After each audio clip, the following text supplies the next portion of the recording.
Hello everyone. This is a video presentation titled Takes Two, Coke and Pepsi, a video showing the market entry strategies of both of the soft drink giants and showing their various strategies and how they adapted their promotion, their products, and particularly in the Pepsi case, how they entered a brand new market. In that time, the Soviet Union was a very difficult market for American companies to enter because of political reasons. But we see in this video an example of how that was done by Donald Kendall, who was actually the one credited with entering or helping Pepsi to enter the market. Certainly the lessons are decades old, but the lessons are still very relevant. And many of the techniques that are used or that were used then can also apply today. Until recently, many Americans had not really thought of the rest of the world as their marketplace. Perhaps this could be expected because of the traditional importance and size of the United States. However, while we were looking at our domestic market, so was the rest of the world. Business competitors from around the globe targeted our relatively free and wealthy market. And American businesses found themselves facing foreign competitors, especially from Western Europe and Japan. Such competitors as Mercedes from Germany, Shell from Holland, and Sony from Japan. And recently, the globalization of the marketplace has accelerated due to advancements in telecommunications and transportation. We must respond to these competitive threats by seeing and seizing the opportunities in the world market. As we look to the global marketplace, we will notice that by 1997, consumers in 12 countries have higher incomes than we do. When we think of the U.S. as having only 5% of the world's consumers, we can see the other 95% of the world's population as an immense opportunity. Many U.S. firms are already in the world market. For instance, McDonald's is a successful American company which has been able to see and seize opportunities in Europe and Asia as well as the former Soviet Union. The question marketing managers must ask is, what, if anything, do we have to do differently to market goods and services internationally? First, because there are more than 175 different countries and most firms have limited resources, we have to start with a global market assessment to match firm and product strengths with market opportunities in order to target markets with the best prospects. Next, we have to develop an understanding of which aspects of the 4 Ps can be standardized across countries and which have to be adapted for some or all countries. In domestic marketing, we tend to focus on managing the 4 Ps, product, price, place, and promotion, with less consideration of environmental variables because these are similar for our home market. However, in international markets, the differences in the political, economic, or cultural variables from country to country may require marketing managers to adapt some or all of the marketing mix. Observe how 2 familiar and successful U.S. corporations have responded differently to this issue of global standardization versus cross-national adaptation. Coca-Cola is an example of a truly global company. Coca-Cola leads in soft drink sales around the world. It outsells its closest competitor, Pepsi-Cola, by more than 3-to-1 outside the United States. For example, consumers in the United Kingdom, France, and Germany have made Coke their most frequently purchased soft drink. Since Coke enjoys global appeal, it lends itself to a standardized global marketing strategy. For instance, Coke's secret formula is used globally, and its theme, "Can't Beat the Feeling," is now a familiar theme in many countries. While Coke is sold in most countries with few changes in its packaging, government legislation in Taiwan and Korea require the company to use the national language on all Coke products. The image in Coke's ads varies between markets. For instance, Coke uses a strategy in some countries which promotes the product as an all-occasion drink to be shared among friends and family. 心声中你和我有多少期待？彼此眼中的问候散发着有爱，付出亲切关怀，以真情相待，照耀在我的心灵，让温情常在。 在这一刻，我有我的可口可乐，挡不住的感觉。在这一刻，我有我的可口可乐，挡不住的感觉。 On vient de résister. Avec un hamburger, tu vas te régaler. Tu l'aimes avec un hot dog, essaye avec un steak, un plat de spaghetti pour un bon déjeuner. À toi d'en profiter, un coke va te donner une vraie sensation. Cette sensation s'appelle Coke. In others, Coke uses a different appeal.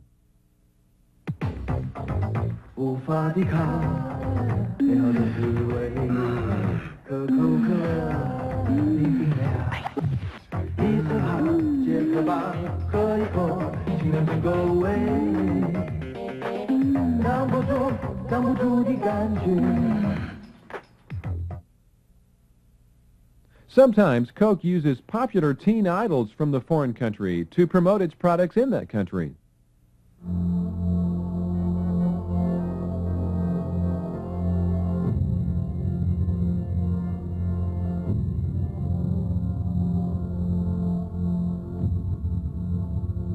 Coca-Cola, ese ritmo que se siente, ven y baila con mi gente. Muy suavecito, con Coca-Cola. Vive la sensación. Pégale. Ahí. Me gusta en la noche, me gusta en la playa, me gusta en la lluvia, sabor de Coca-Cola. Me gusta su textura, me gusta por su estilo, mi sed desaparece, sabor de Coca-Cola. Sensación sin igual, el sabor de Coca-Cola. Sensación sin igual, el sabor de Coca-Cola.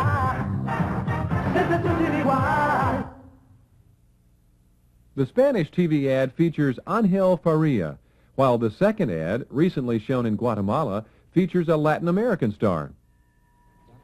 Coke uses a very different approach in Thailand. Rather than stressing the familiar themes from other countries, their ad shows young people dreaming about a modern future for Thailand and themselves.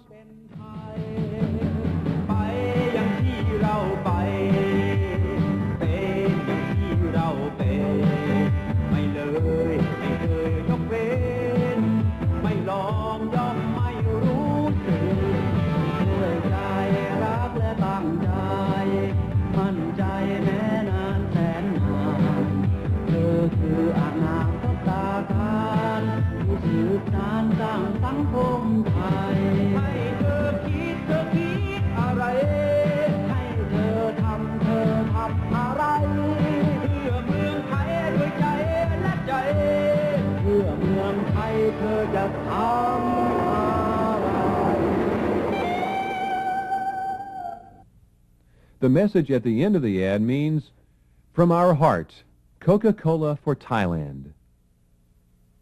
Japan is also a major market for Coke. The company now has 70% of the Japanese cola market with its flagship brand and 20% for Coca-Cola Light. Initially, Diet Coke did not sell well in Japan. Japanese women do not want to drink anything clearly labeled as a diet product. Sales finally took off after Diet Coke was reformulated and repositioned as Coke Light. Soltanto una caloria, ce n'è solo una che non potete lasciare. Diet Coke. Dove siete? È stato eliminato dal volo.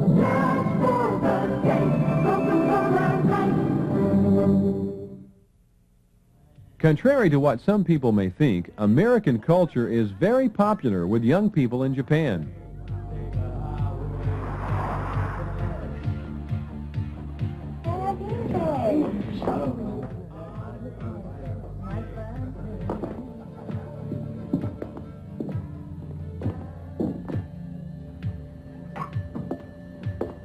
Hi. Hi. What can I get for you? Full Coca-Cola. Oh, okay, sure. そこには冷たいコカ・コーラが待っていた。刺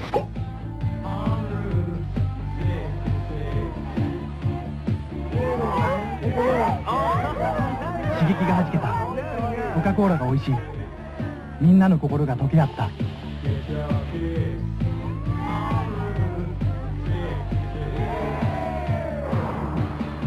爽やかになるひととき。In this ad, Coke offers its cola as a link between Japanese youth and popular American culture.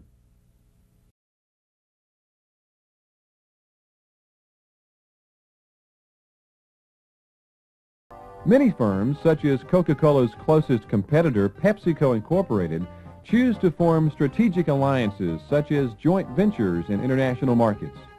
They form these alliances with foreign nationals in order to gain local experience to deal with different legal, political, economic, and cultural environments. While Coke has much higher sales than Pepsi globally, the situation is reversed in Russia, where Pepsi has such an alliance. 1959, the Moscow Trade Fair. Soviet citizens have their first taste of Pepsi-Cola, a soft drink from the USA. Among them, Premier Nikita Khrushchev, who finds Pepsi most refreshing. Donald M. Kendall, then Pepsi-Cola International President, knew this event represented something larger. For the next 14 years, he dedicated himself to establishing a new kind of bond between the Soviet and American people. And in 1973, the world press announces a unique breakthrough in international cooperation.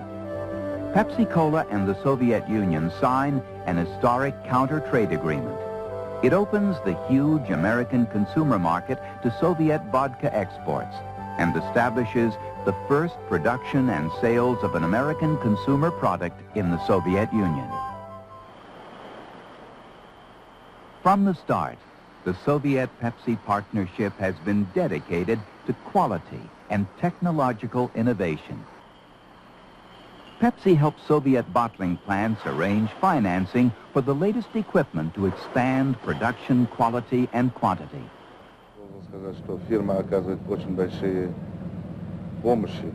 Pepsi helps us with quality control.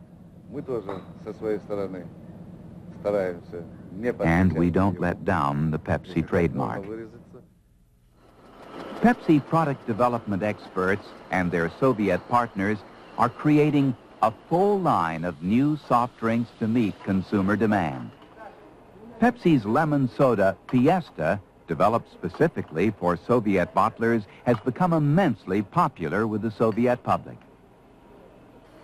Soviet bottlers have begun producing Tonics, a new orange-flavored soft drink with Soviet-grown white grape juice as a key ingredient. And Diet Pepsi marks the Soviet Union's first production of a sugar-free soft drink. And Pepsi pioneered entertaining commercials on Soviet television. Новое поколение выбирает Pepsi. Pepsi has been very flexible and has helped us with the problem of the non-convertible ruble. They worked with us to find products to export from the Soviet Union. And they helped us build Pepsi production in the Soviet Union by exporting vodka to the United States. The Pepsi-Soviet partnership is a counter-trade agreement which protects Soviet hard currency reserves. Pepsi-Cola is imported as a concentrate for manufacturing into soft drinks by Soviet plants. And concentrate is counter-traded for Stolichnaya vodka, the first Soviet consumer product ever sold in the United States. And in the United States, where Stolichnaya is more commonly known as Stoli, consumer response to Soviet vodka has been excellent. Donald M. Kendall, the man who brought Pepsi to the Soviet Union. Well, the one thing about the Soviets, which I think a lot of people don't understand, is that, first of all, when you're negotiating with them, they do their homework. So you better make sure that you do your homework and know what you're talking about and what you want to do. The other thing that you'll find with the Soviets is that they're extremely loyal to companies and people that they deal with. If you establish a long-term relationship with the Soviets, they live up to those agreements and contracts. In fact, there have been periods where we've operated in the Soviet Union where we had no written agreement. Today, PepsiCo has 85 joint ventures scattered throughout the former Soviet Union and other communist and formerly communist countries. And it is also a global company, rooted in the Pepsi-Cola international family. Pepsi's local partners in 150 nations. We have seen that one key to success in international marketing is to understand that environmental variables may interact with the marketing mix differently from country to country, thus requiring some adaptation. Conversely, in some markets or with some products, similarities may overshadow local differences, allowing for standardization. For instance, Coca-Cola is able to use its secret formula in almost every country, leading to economies of scale.